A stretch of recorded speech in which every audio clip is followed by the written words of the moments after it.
When I was very young, my parents moved from Iran to the United States, where they were finishing their graduate programs.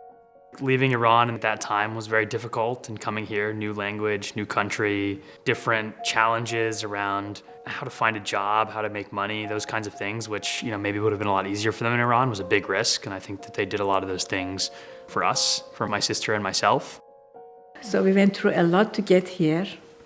Leaving the country, going to the embassy all the time to get our visas. And we found that apartment. I was there with 2 little kids, scared to open the door. I didn't know anybody. It was the harshest winter ever. I haven't seen anything like that.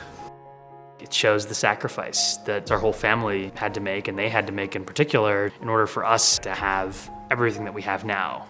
There's this thing in the mortgage industry where, it gets a bad rap in a sense because it is a really complicated and burdensome process, but they had a good banker that was able to guide them towards the right products.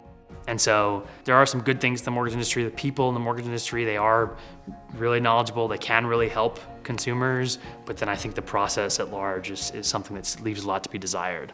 We did not have enough cash, so we couldn't pay like 10%, 20%, so they let us go with 5%.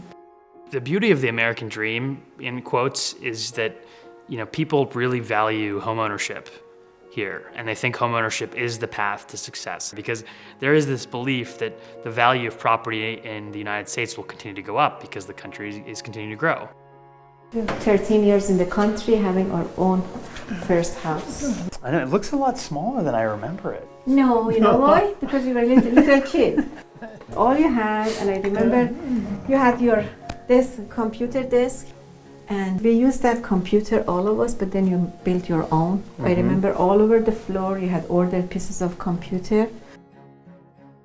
3 bedrooms, the kids were excited. Oh, this is my room, that's my room. Yeah, moving into the first house for me was magical. And I was able to have a computer hooked up to the internet for the first time in my own room, and I thought it was just the coolest thing ever. I've seen firsthand the problems people are having with their mortgage process. What my family story helps me understand is most people who are qualified for homes don't even know that they're qualified for homes. By making those things easier, more people will achieve it. For me, being able to remove that friction means that everybody who wants to have access to the mortgage will have a fair shot at it. And that's very important because I've seen the long-term impact it can have on people's lives with my own family story.